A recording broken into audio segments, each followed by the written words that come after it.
இயற்கைக்கும் இறைவனுக்கும் நன்றி. இது அருண்ஸ் கோடைமலை. நான் அருண். இந்த பதிவை கேட்டுக்கிட்டு இருக்க உலக தமிழ் நெஞ்சங்களுக்கு என்னுடைய வாழ்த்துக்கள். எதுக்காக இந்த வாழ்த்துக்கள்னா, இந்த காலகட்டத்திலையும் ராமாயணம் கதையை கேட்டுக்கிட்டு இருக்க நம்ம எல்லோருமே ஏதோ ஒரு வகையில் கண்டிப்பாக கடவுளோட ஆசி பெற்றவங்களாக தான் இருப்போம். தொடர்ந்து இறைவனோட ஆசி உங்களுக்கு கிடைக்கணும்னு வேண்டி கதையை தொடர்றேன். அதுக்கு முன்னாடி போன பதிவில் ராமரோட பாதம் பட்டு கல்லாக இருந்த அகலிகைக்கு சாப விமோச்சனம் கிடைச்ச அற்புதமான நிகழ்வை கேட்டோம் இல்லையா? இப்போ இந்த பதிவு கொஞ்சம் நீண்ட பதிவாக இருக்கும். இந்த பதிவில் ராமனும் சீதையும் முதல் தடவையாக சந்திச்சுக்கிற காட்சியும், அதை தொடர்ந்து விஸ்வாமித்திர மகரிஷியோட வாழ்க்கை வரலாறையும் சுவாரஸ்யமான கதையாக கேட்போம். வாங்க கதைக்குள்ளே போகலாம்.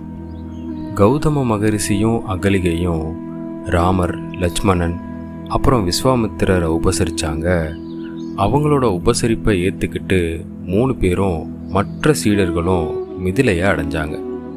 மிதிலையில் இவங்க ஜனகரோட மாளிகை வழியாக போய்கிட்டு இருக்கும்போது சீதை மாளிகையோட மாடத்தில் நின்றுக்கிட்டு இருந்தா.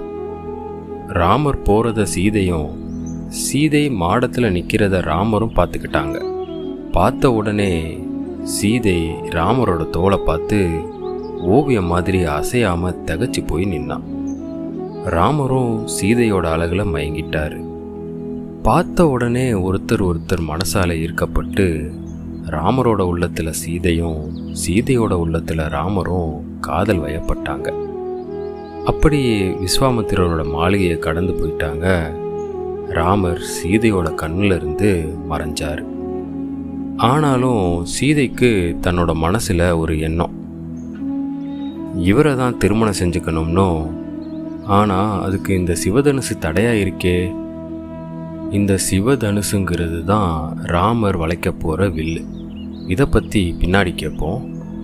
சீதையோட எண்ணம், இவரை திருமணம் செஞ்சுக்கிட்டு காட்டில் போய் வாழ்கிறதா இருந்தாலும் பரவாயில்ல, அதுக்கும் தான் தயாராக இருப்பதாக நினச்சிக்கிட்டு இருந்தா. இப்போ காட்சி அப்படியே இடமாறுது.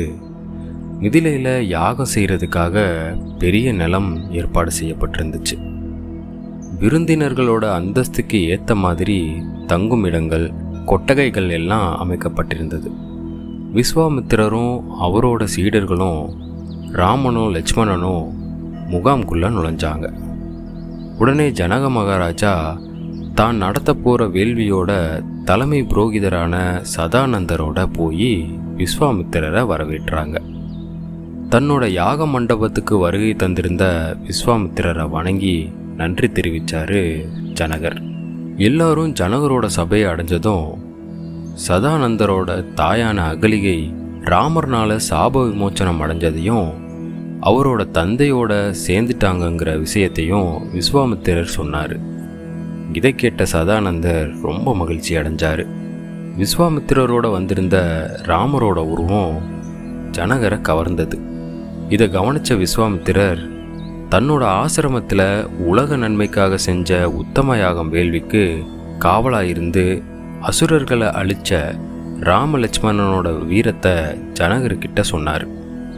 சொல்லிட்டு, வீரம் செறிந்த இந்த 2 இளைஞர்களும் உங்களோட மாளிகையில் இருக்க சிவதனுசை பார்க்கறது ரொம்பவே அவசியம்னு தான் இவங்களையும் என்னோட அழைச்சிட்டு வந்தேன்னு விஸ்வாமித்திரர் ஜனகர்கிட்ட சொன்னார். விஸ்வாமித்திரர் சொன்னதில் இருக்கிற உள்ளர்த்தத்தை புரிஞ்சுக்கிட்ட ஜனகர் எல்லோரையும் கொஞ்சம் ஓய்வு எடுத்துக்க சொல்லி கேட்டார். ஓய்வெடுக்க எல்லாரும் படுத்ததும் ராமருக்கு மட்டும் தூக்கமே வரல. ஜனகரோட மாளிகையில் நின்றுக்கிட்டு இருந்த பெண்ணை ரசிச்சிட்டோமே. எந்த பெண்ணை பார்த்தாலும் தன்னோட தாயான கௌசலையை போல தானே பார்ப்போம். ஆனால் இந்த பெண்ணை பார்க்கும்போது மட்டும் அந்த எண்ணமே நமக்கு தோணலையே. சரி, இதுவரைக்கும் குற்றம் செய்யாத நம்ம மனசு குற்றம் எது செஞ்சிருக்காதுன்னு தனக்குத்தானே ஆறுதல் சொல்லிக்கிட்டாரு ராமர். அடுத்த நாள் எல்லோரும் காலையில் வேள்வி சாலையை அடைஞ்சாங்க. ஜனக மகாராஜாவோட தலைமை புரோகிதரான சதானந்தர் வேள்விக்கு வந்திருந்த விஸ்வாமித்திரரை பற்றியும் அவரோட பண்பு மற்றும் வரலாறை ராமர்கிட்ட எடுத்து சொல்ல வேண்டிய கடமை இருந்துச்சு. அதனால் விஸ்வாமித்திரரோட வரலாறை ராமர்கிட்ட எடுத்து சொல்ல ஆரம்பித்தார் சதானந்தர். குசனாபர் காதி அப்படின்னு ஒரு அரசன் இருந்தான். அவனுக்கு ஒரு அழகான மக இருந்தா. அவளோட பெயர் சத்தியவதி. அவளை நல்ல வசதியான ஒரு இடத்துல திருமணம் செஞ்சு கொடுக்கணும்னு நினச்சிட்டு இருந்தான் காதி. அதுக்கான வேலைகளில் தீவிரமாக இறங்கினான்.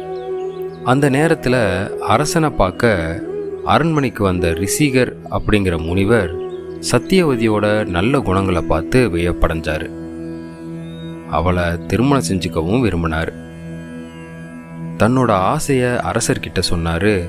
இதை கேட்ட அரசன் காதிக்கு என்ன சொல்கிறதுனே தெரியல. முடியாதுன்னு சொல்லிட்டா முனிவரோட சாபத்துக்கு ஆளாயிடுவோமேன்னு நினச்சான் காதி. முனிவரை எப்படியாவது தட்டி கழிச்சிடணும்னு நினச்ச காதி முனிவர்கிட்ட, எனக்கு உங்ககிட்ட ஒரு சின்ன வேண்டுகோள் இருக்குது, அதை நீங்கள் நிறைவேற்றினீங்கன்னா என்னோட மகளை உங்களுக்கு திருமணம் செஞ்சு வைக்கிறேன்னு சொன்னான். அது என்ன வேண்டுகோள் அப்படின்னு கேட்டார் ரிஷிக முனிவர். ஒரு காது மட்டும் கருப்பாகவும் உடல் முழுவதும் வெள்ளையாகவும் இருக்கிற 1000 குதிரைகளை நீங்கள் எனக்கு தரணும்னு சொன்னான். அரசனோட வேண்டுகோளை ஏற்றுக்கிட்டு குதிரைகளோட திரும்பி வருவதா சொல்லிட்டு முனிவரும் கிளம்பிட்டார்.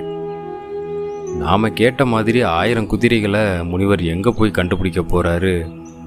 அவரால் அதை தரவே முடியாது. அதனால் அவரை சத்தியவதியை திருமணம் செஞ்சுக்கிற எண்ணத்தை கைவிட்டுருவாருன்னு நினச்சான் அரசன். அரசனோட வேண்டுகோளை பூர்த்தி செய்ய முனிவர் வர்ண பகவானை வேண்டி தவம் செஞ்சார். வர்ண பகவானும் முனிவர் கேட்டதை மாதிரி 1000 குதிரைகளை கொடுத்தாரு. அதை அரசன்கிட்ட ஒப்படைச்சாரு முனிவர். இப்போ அரசனுக்கு வேற வழியே இல்லை. அதனால் தன்னோட மகள் சத்தியவதியை முனிவருக்கு திருமணம் செஞ்சு கொடுத்தாரு அரசன் காதி. ரிஷிகரும் சத்தியவதியும் நல்ல ஒரு தம்பதிகளாகவே வாழ்ந்துட்டு வந்தாங்க. ஒரு நாள் ரிஷிகர் தன்னோட மனைவி சத்தியவதி கிட்ட, நான் உனக்கு ஒரு வரம் தர ஆசைப்படுறேன், உனக்கு என்ன வேணுமோ கேளுன்னு சொன்னார். ஆனால் சத்தியவதி, நான் எனக்கான வரத்தை இன்னொரு நாள் கேட்குறேன்னு சொல்லிட்டா. ரிஷிகரும் அதுக்கு சம்மதிச்சார். ஒரு நாள் சத்தியவதி அவளோட தாய் வீட்டுக்கு போனால் அங்கே அம்மாவும் பொண்ணும் எல்லா விஷயத்தையும் பேசினாங்க. அப்போது சத்தியவதி தன்னோட கணவர் தனக்கு கொடுத்த வரத்தை பற்றி தாய்கிட்ட சொன்னான். சொல்லிட்டு, உங்களுக்கு ஏதாவது ஆசை இருந்தால் சொல்லுங்கம்மா, நான் அதை என்னோட கணவர்கிட்ட வரமாக கேட்டு வாங்கி தரேன்னு சொன்னான். உடனே சத்தியவதியோட அம்மா, இந்த நாட்டை ஆள்றதுக்கு எனக்கு ஒரு ஆண் வாரிசு பிறந்தா நல்லா இருக்குமேன்னு சொன்னான். சரின்னு தன்னோட அம்மா வீட்டிலிருந்து கிளம்புனா சத்தியவதி. ரிஷிக முனிவர்கிட்ட சத்தியவதி தனக்கான வரம் பற்றின பேச்சை தொடங்கினான். முனிவரும் என்ன வரம் வேணும் கேளுன்னு சொன்னார். சுவாமி, எனக்கு ஒரு மகன் வேணும், என்னோட தாய்க்கும் ஒரு மகன் வேணும்னு கேட்டா சத்தியவதி. அப்படியே ஆகட்டும்னு சொல்லி முனிவர் சில மணி நேரம் தியானத்தில் இருந்தார். அப்புறம் 2 பிரசாதங்களை சத்தியவதியோட கையில் கொடுத்தாரு. ஒரு பிரசாதத்தை குறிப்பிட்டு, இதை நீ சாப்பிடணும்னும், இன்னொன்று உன்னோட தாய் சாப்பிடணும்னும், அடுத்த நாள் நீயும் உன் தாயும் குளிச்சுட்டு நீ அத்தி மரத்தையும் உன்னோட தாய் அரச மரத்தையும் சுற்றி வரணும்னு சொன்னார். அப்புறம் என்ன நடந்தது அடுத்த பதிவில் கேட்போம். என்னோட ராமாயணம் தொடர்கதையை கேட்குற உங்களுக்கு நன்றி. உங்களோட கருத்துக்களை கமெண்ட்டில் சொல்லுங்கள். கதையை கேட்குற நிறைய நண்பர்கள் சப்ஸ்கிரைப் பண்ணுறதில்ல. முடிஞ்சால் சப்ஸ்கிரைப் பண்ணிக்கோங்க, கட்டாயம் இல்லை. மீண்டும் அடுத்த பதிவில் விஸ்வாமித்திரரோட வரலாறை தொடர்றேன். அதுவரை உங்களிடமிருந்து விடைபெறுவது நான் அருண். இது அருண்ஸ் கோடைமலை. நன்றி.